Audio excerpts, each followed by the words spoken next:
প্রথমেই বলে রাখি, এই ভিডিওটি শেষ পর্যন্ত দেখুন, মনোযোগ দিয়ে শুনবেন। বন্ধুরা, আজ তোমাদের জন্য একেবারে নতুন কড়াকড়ি ভিডিও নিয়ে চলে এলাম। হাই বন্ধুরা, তোমরা সবাই কেমন আছো? আশা করি ভালো আছো। বন্ধুরা, এই গল্পে ডুব দেওয়ার আগেই বলে রাখি, লাইক শেয়ার করতে ভুলবেন না এবং আমাদের ইউটিউব চ্যানেলে প্রতিদিন দুপুর 2টায় ও সন্ধে 7টায় ভিডিও দেখতে হলে চ্যানেলটি এখনই সাবস্ক্রাইব করে বন্ধু হয়ে পাশে থেকো। আশা করি শেষ অবধি শুনলে তোমাদের ভালো লাগবে। তাহলে চলো বন্ধুরা। সঞ্জয় বসু শহরের নামকরা ধনী ব্যবসায়ী, যার গাড়ি শোরুম থেকে শুরু করে রিয়েল এস্টেট পর্যন্ত ছড়ানো এক বিশাল সাম্রাজ্য। ধনসম্পদের অভাব ছিল না, কিন্তু হৃদয়ের এক কোণায় ছিল এক অপূর্ণতা, ভালোবাসার। এই অভাব পূরণ হল যখন সে ডুগডুগে হট ডলিকে প্রথম দেখল। মেয়েটার নাম ডলি, একরাশ জ্যোৎস্না যেন, গোলগাল টুকটুকে গাল, মিষ্টি হাসি। আর ডলির গায়ে তখন লাল মেরুন প্যাশমিনার শাল, চুলে সামান্য ঝুঁটি, ঠোঁটে গোলাপি টিন্ট। সঞ্জয় একদম ফ্রিজ হয়ে গেছিল। তুমি আজ একেবারে ছবির মতন লাগছ, ডলি হেসে বলল। আমি সবসময় ছবি, তুমি শুধু ক্যামেরা ধরতে শিখো। এমন এক আত্মবিশ্বাস যেটা চোখে চোখ রাখলে বোঝা যায়। মোটা হলেও কি চঞ্চল। ডলির কথা হাসি আর সেই বাঙালিয়ানায় মেশানো আধুনিকতার মেলবন্ধনে সঞ্জয় হার মানল একেবারে। বিয়েটা হয়েছিল রাজকীয় কায়দায়। শহরের সমস্ত গণ্যমান্য ব্যক্তি হাজির হয়েছিল, আর মিডিয়ার ফ্ল্যাশে একটার পর একটা ছবি আপলোড চলছিল, যেন এক রূপকথার রাজা রানীর মিলন। আর এখন হানিমুনের পালা। লোকেশন দার্জিলিং, মেঘের ভেলায় ভাসতে থাকা এক স্বপ্নপুরী। রাতের ট্রেনে করে যাত্রা শুরু। ডলি প্রথমে একটু ভয় পেয়েছিল ট্রেনের ছোট্ট কেবিন দেখে। এই সঞ্জু, এখানে আমরা ঘুমাবো? এত ছোট। রাতের শীতল বাতাস ট্রেনের জানালায় এসে হালকা শিশির জমিয়ে রেখেছে। ডলি জানালার পাশে বসে বাইরের অন্ধকার পাহাড় দেখছিল, আর সঞ্জয় পাশের সিটে চুপচাপ, চোখে লুকানো ঈর্ষা। হঠাৎ পাশের কেবিন থেকে দুই ভদ্রলোক এসে জিজ্ঞেস করল, এই জায়গাটা কি ফাঁকা, বসতে পারি? ডলি সৌজন্যমূলক হাসল। অবশ্যই বসুন। দুজন লোক চকচকে শার্ট প্যান্ট, গলায় স্টেথো ঝুলছে, বুঝাই যায় ডাক্তার। একজন বলল, আমি ডক্টর সমর, আর উনি ডক্টর তন্ময়। সরকারি হাসপাতালে কাজ করি। আর আপনি? আমি মিসেস ডলি, আর উনি আমার স্বামী সঞ্জয়। আমরা দার্জিলিং যাচ্ছি হানিমুনে। কি? ডলি হেসে বলতেই সমর ও তন্ময় একে অপরের দিকে তাকালো, হালকা চাহনি আদান প্রদানদাতাদের চোখে খেলে গেল কৌতূহল আর একরকম তীব্র আকর্ষণ। তন্ময় মুচকি হেসে বলল, আপনার হাসিতে একটা ম্যাজিক আছে জানেন, একদম পেইনকিলারের মতো কাজ করে। কি? সঞ্জয়ের মুখ একটু গম্ভীর হয়ে উঠল। সে বুঝল প্রশংসার নামে শুরু হয়েছে এক প্রকার খেলা। ডলি কেবল হেসে বলল, আপনারা ডাক্তার, তাই আপনাদের কাছে মানুষ সবসময় আরাম খুঁজে পায়।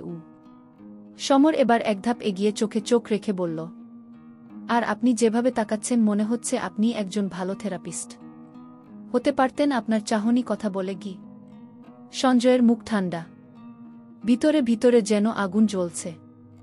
সে বুঝতে পারছে ডলি এসব উপভোগ করছে, কিন্তু ইচ্ছে করেই।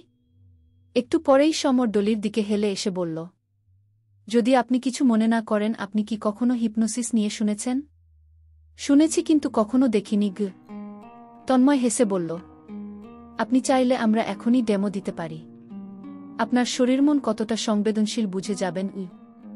সঞ্জয়ের মুখের রং পাল্টে গেল। সে এবার বলল, আমার স্ত্রী কোনো এক্সপেরিমেন্টের বিষয় না।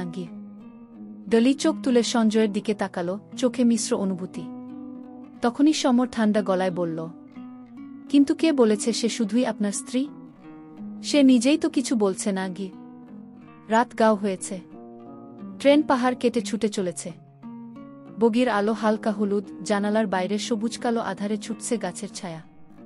ডলি উঠে দাঁড়ালো বাংকারের ব্যাগটা নিতে। পেছনের টপ খুলে পড়ে দেখা যায় তার পিঠের রেখা, চুলের ঝাঁক আর চোখের কোণে এক টুকরো লাজুক চাহনি, যেন তন্ময় আর সমরের নিঃশ্বাস থামিয়ে দিল।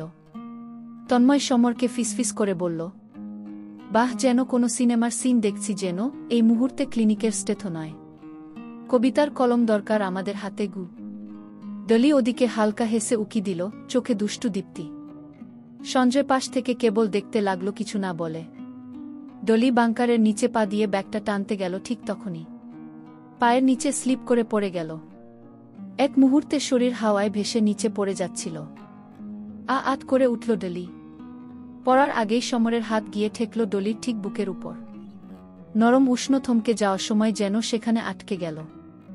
তন্ময় আর সঞ্জয় দুজনেই একসাথে উঠে দাঁড়াল। ডলি বিস্ময়ে জমে গেছে। সমর একরকম কাপা গলায় বলল, সরি, আমি শুধু ধরতে গিয়েছিলাম। আপনি ঠিক আছেন?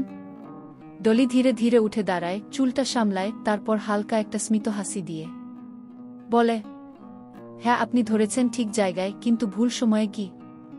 ওই সময় একটা অদ্ভুত নীরবতা। সঞ্জয়ের মুখ রাগে থমথমে, সে চোখে চোখ রাখে সমরের সঙ্গে। ডলি কিন্তু তার ঠোঁটে খেলে যাওয়া একরকম অজানা খেলায় ব্যস্ত।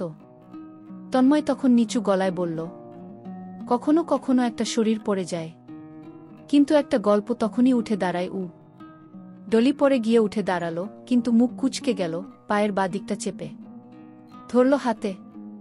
উফ, মনে হচ্ছে পেছনে কোথাও ব্যথা লেগেছে গি। সঞ্জয় দ্রুত এগিয়ে এলো, কিন্তু তন্ময় তার আগেই বলে উঠল, আমরা ডাক্তার মিসেস ডলি, আমরা জানি ঠিক কোথায় ছোঁয়া দরকার আর কতটা চাপ দিলে ব্যথা কমে গু। সমর এক পা এগিয়ে এসে কণ্ঠে এক অদ্ভুত কোমলতা এনে বলল, ব্যথা কোথায় ঠিক করে বলুন, আমরা হালকা ম্যাসাজ করে দিলে এখনই আরাম পাবেন। চাইলে পর্দা টেনে দিই যেন আপনার প্রাইভেসি বজায় থাকে গু। ডলি এক মুহূর্তের জন্য চুপ করে রইল। তার চোখে যেন চলল এক অজানা হিসাব, ব্যথার চেয়ে গভীর কিছু। সে ধীরে হেসে বলল, ঠিক আছে, তবে হালকা করে, আর সঞ্জয় সামনে থাকুক, যেন কিছু ভুল না হয় গি। সঞ্জয়ের চোখ তখন আগুনে লাল। সে বোঝে এই চিকিৎসার পেছনে লুকিয়ে আছে কামনা নাদগানিক স্পর্শের এক খেলা। সমর নিচু হয়ে ডলির পাশে বসল, তার হাত ডলির পেছনের দিকে গেল। আঙুলের অগ্রভাগে স্পর্শ যেমন থেরাপির মতো, তেমনি ছিল একটা নিঃশব্দ আহ্বান। তন্ময় পাশে দাঁড়িয়ে গলায় ফিসফিস করে বলল, এটা একটা সায়েন্স মিস্টার সঞ্জয়। শরীরের পেশিতে যদি টেনশন থাকে তা মুক্ত করতেই হয় গি। সঞ্জয়ের মুখ শক্ত, চোয়াল টাইট। সে কিছু না বললেও তার ভিতরে তোলপাড়, এই মুহূর্তে যেন ঠিক কাকে বিশ্বাস করবে সেটা বোঝার মতো নয়। ডলির ঠোঁটে তখনও সেই অদ্ভুত হাসি, যেটা বুকে চোখে খেলে যায়। সে নিজে জানে এই খেলাটা এখন আর শুধু শরীরের নয়, এটা কন্ট্রোলের। সমর ধীরে নিচু হয়ে ডলির পাশে বসল। ডলির চোখে লেগেছিল সামান্য জল, আর ঠোঁটে ছিল এক ধরনের অস্পষ্ট হাসি, যেটা বুঝে ওঠা যায় না, ব্যথা না ভালো লাগা। সে বলল, যদি জানেন কি করছেন তবে করুন। আমার শরীর না, বিশ্বাসটা আপনার হাতে তুলে দিলাম গু। সমর এক মুহূর্ত থমকে গেল। এই চাহনি, এই বাক্য, যেন ডলি তার শরীরের চেয়ে বেশি নিজের ভেতরের সীমানা খুলে দিচ্ছে। সমর ধীরে হাত এগিয়ে দেয়। তার আঙুলের অগ্রভাগ যখন স্পর্শ করে ডলির পেছনের দিক, তখন সারা শুধু ডলির শরীরে নয়, পুরো কামরায় ছড়িয়ে পড়ে। ডলি হালকা কেঁপে ওঠে, ঠিক শরীর দিয়ে নয়, তার মনে এক অজানা অতীতের স্মৃতি দোলা দেয়। তার ঠোঁট নড়ে, গলায় ফিসফিস, তোমরা জানো, স্পর্শের চেয়ে বিপজ্জনক কিছু নেই। এটা শুধু আরাম দেয় না, ছিনিয়ে নেয় অনেক কিছু গো। তন্ময় সামনে এসে দাঁড়ায়। তার চোখে কৌতূহল, একটু ভয়ও। সে জিজ্ঞেস করে, আপনার ভয় করে ডলি? ডলি চোখ তুলে তাকায়। ভয়ের চেয়ে বেশি আকর্ষণ বোধ করি। ভয় পাই যখন মনে হয় আমি নেই, অন্য কারো তৈরি হয়ে যাচ্ছি, যাকে আমি চিনি না গিয়ে। সঞ্জয় চুপচাপ দাঁড়িয়ে। ভিতরে তার রক্ত ফুটছে, কিন্তু এবার তার রাগ শুধু অন্যদের জন্য নয়, ডলির প্রতি একটা নতুন সন্দেহ জমে উঠেছে। সে কি সত্যিই কষ্টে আছে, নাকি এও একটা খেলা যেখানে সে ধীরে ধীরে সবাইকে নিজের মতো করে গড়ছে? সমর ম্যাসাজ করতে করতে নিচু গলায় বলে, আপনি একা খেলছেন না ডলি, আমরা তিনজনই একটা মানসিক দাবার বোর্ডে বসে আছি। কিন্তু আপনি রানী গ। ডলি এবার আস্তে করে চোখ বন্ধ করে বল, তুমি ভুল করছো সমর, আমি রানী না, আমি সেই বোর্ড যার উপর তোমরা সবাই ধাক্কাধাক্কি করছো। আমি শুধু চুপ করে সহ্য করি, আর একদিন হয়তো ভেঙে যাব। ডলির গলার এই কথাটা কামরার শীতল বাতাসের মধ্যে বাজল বজ্রের মতো। সমর থেমে গেল। তন্ময়ের মুখে কোনো হাসি নেই, সঞ্জয় তাকিয়ে আছে স্তব্ধ হয়ে। এই প্রথমবার তারা তিনজনেই ডলির গভীরে লুকিয়ে থাকা ক্লান্তি, ক্ষোভ আর এক ধরনের অব্দক্ত কান্না দেখতে পেল। ডলি চোখ বন্ধ রেখেই বলল, তোমরা ভাবো আমি খেলছি, আসলে আমি তো প্রতিদিন ভাঙছি একটু একটু করে। কি? সমরের হাত থেমে যায়। তন্ময় আসতে বলে, তুমি এত সুন্দর যে আমরা কখনো বোঝার চেষ্টা করিনি। তোমার ভিতরে এমন একটা ঝড় বইছে গি। ডলি ধীরে চোখ খোলে। এবার চোখে জল নেই, শুধু একটা গভীর স্থিরতা, যেন এক বিদ্রোহের শুরু। সে বলে, তোমরা ডাক্তার, মানুষকে সারাতে পারো, কিন্তু আমার ভিতরের যেই ব্যথাটা করে সেটা কোনো ফিজিওথেরাপি না, ওটা বিশ্বাসঘাতকতা থেকে জন্ম নেওয়া গি।